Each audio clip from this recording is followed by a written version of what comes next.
Greetings, Marsh here, and welcome to episode 380 of my modded Factorio playthrough. In this episode, we are going to make deuterium gas in preparation for deuterium power, and also do some oil expansion plans. Enjoy!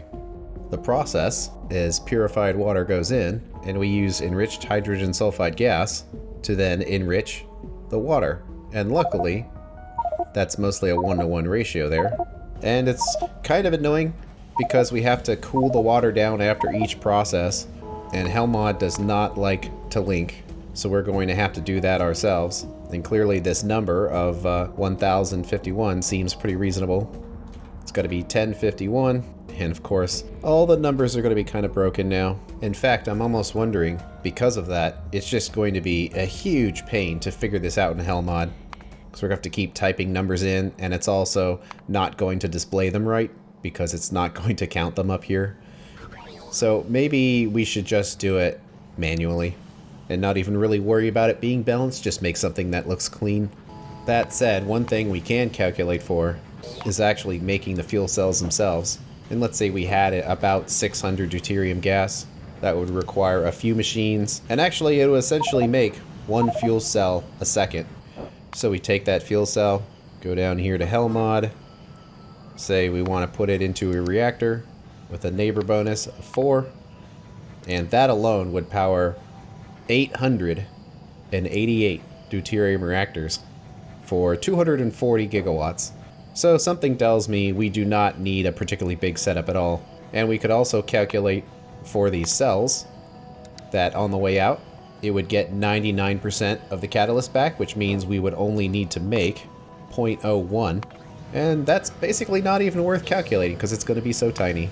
Rocket launches are continuing. We're about halfway through the hull components now. And up to 585,000 of our science packs. And another reason why I want to do this manually is because doing it back to front with all of these stages and steam and cooling towers, it seems really odd.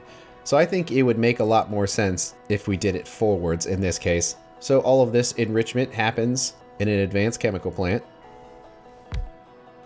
So we have this. We might as well throw the speed modules in there. It really doesn't take that much of an input.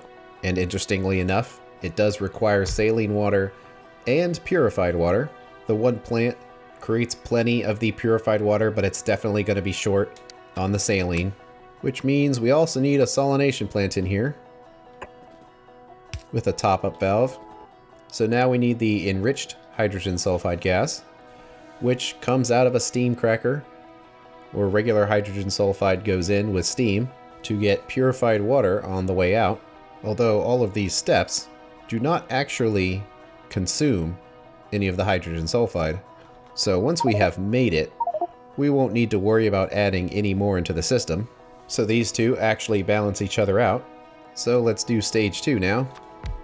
Luckily, the pipes do go straight through, which is nice. And these pipes can just go up here because it's just using the existing gas that it has. We will have to seed the system somehow. But ultimately, this is a circular process. So we'll have a cooling tower here taking care of that water. And we'll also need to inject the water into that closed loop as well. But let's just keep this going around. So the third stage is turning it into 15% semi-heavy water. And it still needs its gas, and it is a closed loop. Although I did forget a step, that we do have to cool it down every time. Let's take a look at speeds here. So looking at this, it takes 420, and that one only does 105. This is also a circular loop, but in the other direction. And we could try to do something really complicated, or something simple like that. That's a closed loop. So now we need to put all these stages in here.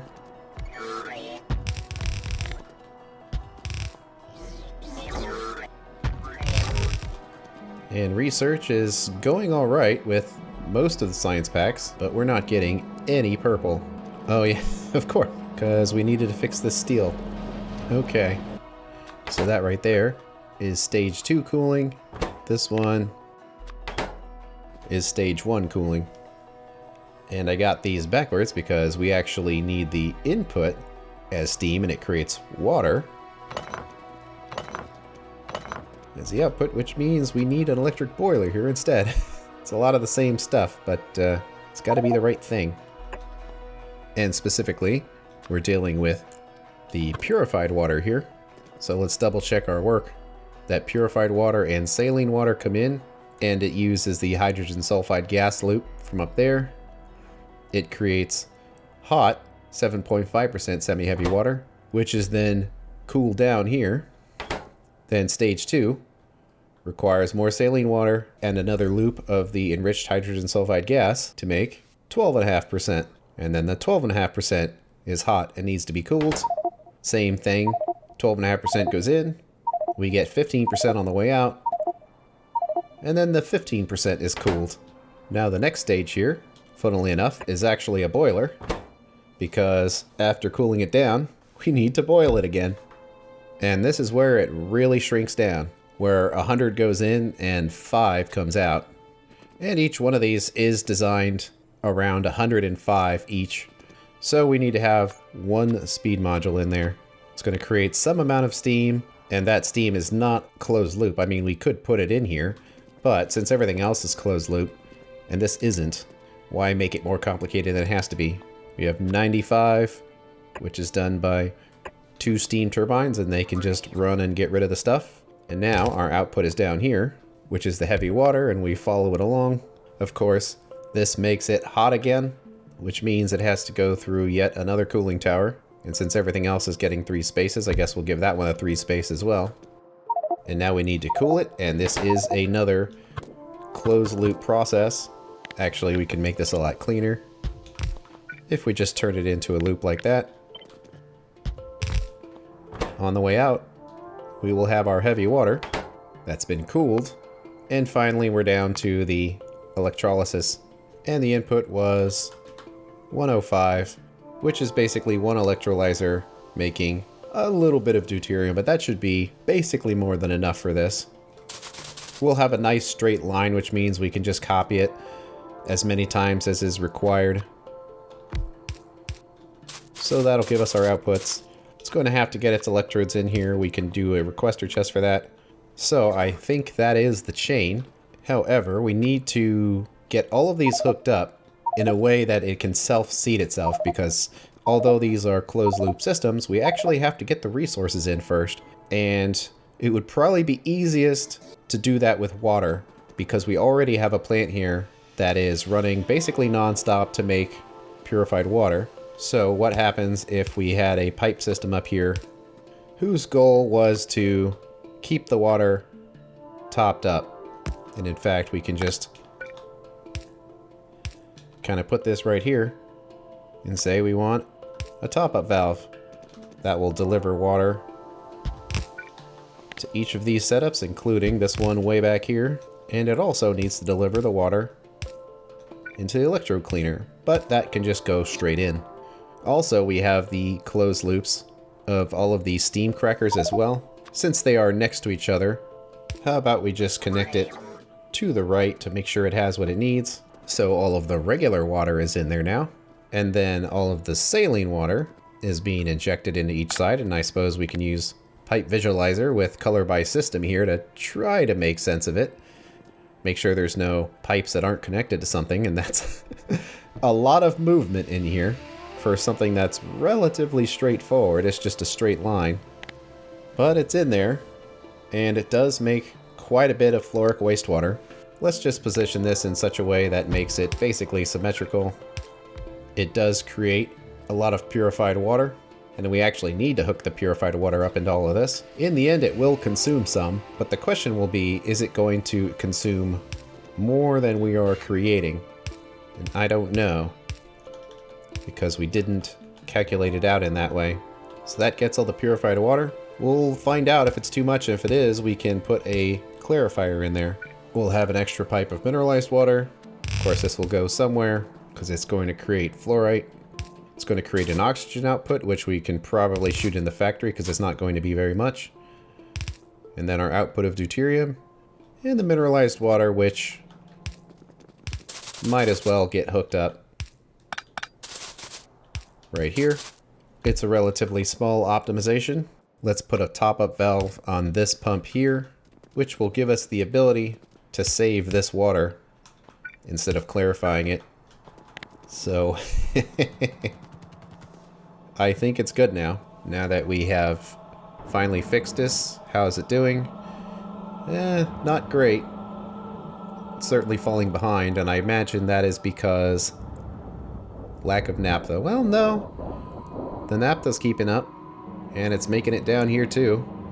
Ah, this steel problem is persisting here. But nonetheless, this side is filled up, and it's still not running. And that's because no circuit boards. Ah, I see. It's because of the way we did these belts, that it basically blocked it off. The easiest thing to do is probably to move this one on the end. And just let the original belt go straight through. Because we definitely need both of those belts. So I think we need around 140 or so of those circuits per second. So we're finding little bottlenecks, and that's just gonna keep happening. That something or other is always going to be a bottleneck, and we're just gonna figure it out. Another thing we do need to do is to get the hydrogen sulfide gas in here. And what's interesting about this is that it's actually kind of a rare resource, where we only get it as a byproduct of other things. The easiest thing to get it from is probably the acid gas, which would come in right here. So how about for now, let's hook it off to the side with an overflow valve, just so we can collect some. And actually, we are maxed out on drones here, so let's put a bunch of them in there. Although, I guess it only needed the one, but oh well. And a big tank, because we're going to need some of this. And I'm thinking, actually, in this case, we could just bottle it and send it by robot. The reason being that it would be kind of overkill to have a bunch of pipes going into this setup, and then they're never needed ever again, because now it has been seeded with the resources that it needs. Well, we do have a slot right down the middle. We have to make sure we get the right thing, which it would be this one. Let's have a tank, and then something we haven't done in a very long time. We'll do a barreling pump. And because I don't want it to get too full, in fear that that might cause issues, let's get this up to 50%. So it's empty hydrogen sulfide gas bottle. It's probably not going to come in here particularly fast. I believe this is the first time we've done this with this factory. Basically the idea of sending gases on robots. But I think that's just the easiest way to do this, and then it will allow us to copy this as many times as we need. So let's find places for these substations. That looks nice. How about like that? And it's already starting to fill itself up a little bit. But I think we have a build. So we'll pick it up and find somewhere we want to do this.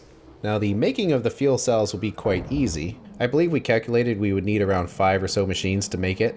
How about we put it over here? It's out of the way, and it's not super long of a pipe to send it over there. And maybe kind of put it nice and high so there's a room for a second one. I don't know if we're going to need to keep track of the deuterium. Seems like no, that it wouldn't be that important of a resource, because we can essentially make it consistently. It's just slow. That probably means that it doesn't need to be on our circuit HUD here, just to try to keep the number of items that are there a little less. Whoa, that road is not even connected. Okay. Well, that's an issue. Some clean electrodes, and this really seems like the kind of thing we would have a lot of just sitting around in the factory. Well, the request is active, so it's going to come from somewhere. Since we are overloaded on saline water, I guess that's the thing we can clarify away. Although what's funny is that we can turn the saline water into salt and then just dump it back into this salination plant here, because ultimately the salt was going to be delivered that way anyway. So for now we can just shoot the salt out. Might as well crank this up since it seems like it's taken forever. All the purified water is slowly filling up. Well, we are not getting our full belt here, which seems odd because we do have enough resources. They're not getting enough of the chips, and some of these aren't running because no wires. Is that ratio just wrong? And yes, it looks like it, because we can just remove all of these. We need 5 of the insulated wire machines, and then only 3 of these other ones. So I kind of inverted it a little bit. So let's just cut this out and get it fixed. Where it would be 1 machine here going into these. So, is it all fixed now? Mostly. But it seems like there's a throughput problem. But that's probably pretty good now because we're basically using up all of our plastic, which in itself is already kind of limited. That might be the next thing we need to work on because we do need 2 belts of plastic.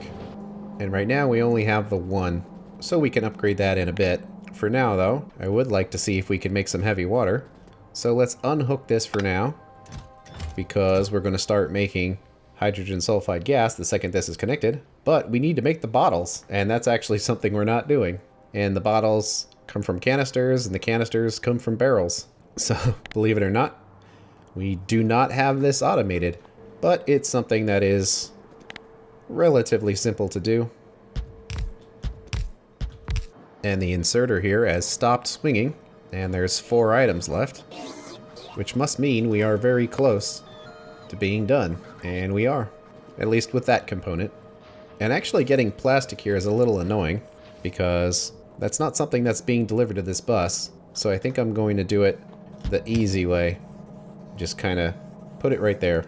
Well, we're starting to get our bottles, which means now we can come down here and we have lots of hydrogen sulfide gas.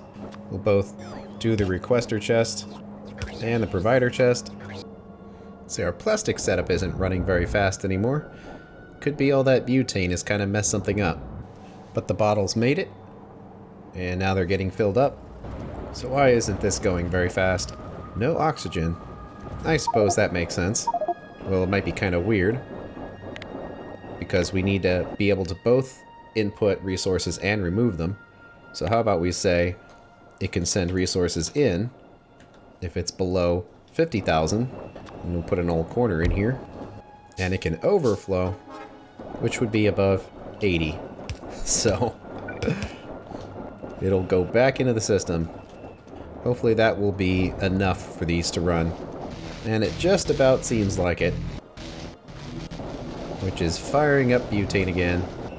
Although because of these flow rates, it might be easier to do this with a pump. I guess I didn't realize how much butane we had because we were just burning it away. But we've got a lot of it, which means a lot of processing needs to happen to get rid of it. But it makes an immense amount of plastic when it's going, so it's worth it. Okay, how's our setup here looking? Doing okay. Might as well hook the fluoride up. I'm assuming this has somewhere to go. We've got our hydrogen sulfide gas in here. So when we hook this up, it should find its way into each one of these, which will then enrich it, putting it into the heavy water, and then pretty much all of them should run at the same time. So fingers crossed. Well, it's got its wastewater. But that's because it's chloric water and not fluoric. Well, that actually makes things a little easier, because it's salt like the rest of this, which means it can go right in there. And in fact, our factory really does need a lot of salt, so it's not the end of the world. And because of that, it means that the pipes were hooked up incorrectly. So we need to clear all that out and put it back into the system. So now we are full on the purified water. So how about if it makes it to the end here, it gets clarified away. Well, now we're going again. Let's see, these things are kind of short on steam. Well, I'm seeing some deuterium gas in the pipe, so it's clearly working. There's a lot of pipes in here and a lot of buffers. I think we're looking good. And I believe that one is way too fast. All these machines are not the proper ratio or anything. We just wanted something that would be in a straight line. It would have hard edges so it could be tiled if necessary, and ultimately turned into what we need. And it totally did. I'm pretty happy with that. And now that we have that, we can do the deuterium fuel cells. And I guess we'll just do it off to the side here because the space is available. And it's just easier than trying to mash it in here somewhere. We kind of want to be careful though where we put this because these muons are very valuable and we don't want to have a bunch of them stuck on belts. So because of that, I think I'm going to use robots, which means we could actually kind of put it in basically right there. We'll do, how about 5 of them? So we shoot the deuterium in, at least however much we had of it, which isn't going to be much. But it's enough to start this one at least. And since we are doing just robot logistics for this, let's just put a few plates in here with some requester chests. And it wants 5 of the muons. That probably makes sense. I mean, these machines are so incredibly fast, it probably won't matter. And eventually we'll have enough of them in a buffer. And we need to remember to use buffer chests for the fuel cells, so they will be included in the calculations of how many of them are in the network. And I don't know if we necessarily need to have so many of them.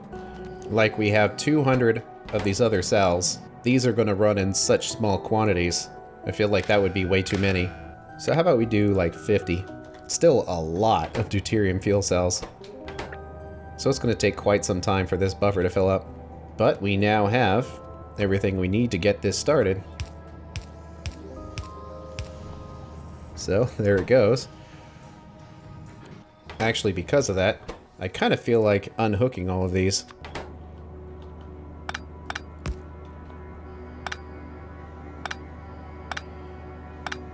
Because it's not like we are making the deuterium very fast. And is it still going? Yeah, it is. The main limiting factor are these various stages right here. And they're all green, which tells me that it's running basically as fast as it can. Let's do a sensor for the level on this tank. And it's basically 0. So we're just going to have to kind of wait on that to build up. I do feel like it's building it up a little slower than I would prefer. Well, considering we are clarifying away a bunch of purified water, that'll help get the saline water filled up, and we can check that maybe this is actually a closed loop system. Well, we're wasting a lot less of that water now. And we still have no deuterium gas on hand, but we are making the fuel cells. This is probably sufficient for one group of reactors, but at the same time, I'd prefer to get more if we could. And wow, that barely fits in there. But it does. And honestly, I kind of don't want to mess with it. So, as long as it works, I don't really want to touch anything. So, back at our science. Blue science is stopped because no circuit boards. Purple science is stopped because no circuit boards. And that's because we have a stuck train again.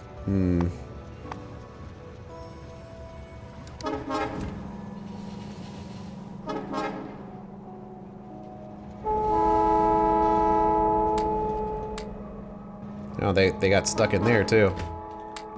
That is weird. So we're just gonna have to let these fuel cells build up. It's hard to say if this level of deuterium gas is sufficient.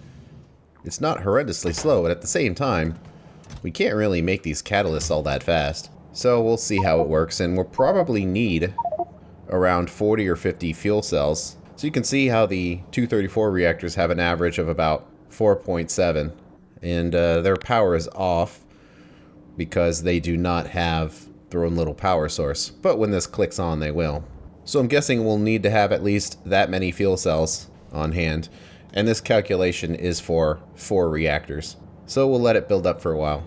And research is continuing. It's just a big chunk of stuff we have to go through, another 600,000. In fact, this is the last 600,000 because the next 2 are the 2 millions. So we've got a lot in front of us. But the one thing we want to do is make sure that we are maxing things out, and clearly these belts are not maxed out. The thing that they are currently short on is the naphtha. And I have been piecemeal upgrading this setup, but we're now at max tier machines, max tier modules, and just this mess of pipes. So to go any further than this would require a lot of work. So instead of rebuilding this, I think I would rather build a new setup to supplement our naphtha shortage, and just leave this in place because it does do other things besides just make that naphtha, like it makes our rubber, for example. Ultimately, we're going to need about 1,500 naphtha a second. The fuel oil requirement is tiny, so we're going to have extra of that. And it also requires lubricant, which is already being delivered elsewhere. And because this is more than 1,200, we can't realistically expect a single pipe to deliver this naphtha anyway. So you would have to redesign this to be a 2-pipe setup, which in itself is rather annoying. So let's calculate for a new oil setup. We don't have to go nuts with this. All we're trying to do is supplement the existing setup. And our goal would be naphtha. So of the processing types, we would want to do the one that prioritizes making naphtha. And we know the number is 1545. The other setup will exist, but just so we're not relying on it, let's just make this one the 1545. It's going to create some items here. I'm guessing our existing setup can probably supply enough fuel oil. So for this setup, how about we assume that we are going to be breaking all this down. So we will treat all of these as byproducts because they can all be turned into naphtha. So a single steam cracker will turn the oil residuals into residual gas. We need to crack the mineral oil as well, and it's going to require 2 machines. Gives us both synthesis gas and residual gas. We'll probably use some of the oil out of this setup, but the best thing is probably to crack it into those gases along with the mineral oil so we don't have to deal with it. Okay, and now that gives us just the residual gases. But before we take this any further, we need to figure out for the input as well, which does actually require quite a bit of crude oil to the point to where we're going to need to split this between 2 pipes. So now we have a byproduct of the raw gas, which gets processed into the natural gas liquids, and we have our 4 choices of how we want to process it. Well, the main one is probably the light fractioning again, because we do use the methane for doing some of the science. The purpose of this build isn't to buff methane. Nonetheless, that would be the best thing. And it looks like it's not linking properly, so we'll have to come back out here again. And that needs to be an advanced refinery. That's way more than we're dealing with now, but these numbers might shrink in a bit. So that's going to give us our 3 gases, and they'll just be sent wherever, and it's going to be a lot of it. And it looks like the reason why the number is so big is because it's not linking correctly. Where we want it to be linked to the natural gas liquids, not the synthesis gas. So that makes the numbers a lot more reasonable. And now we'll handle the residual gas here, because we're just following it down the line. So we break that down into the synthesis gas, and that is required as the input for that other step. But the reason why we wanted to do all of that is because we can use synthesis gas with carbon monoxide to make naphtha. And this setup is definitely going to be bigger than what we have. It requires some carbon monoxide, and now our naphtha numbers are a lot bigger.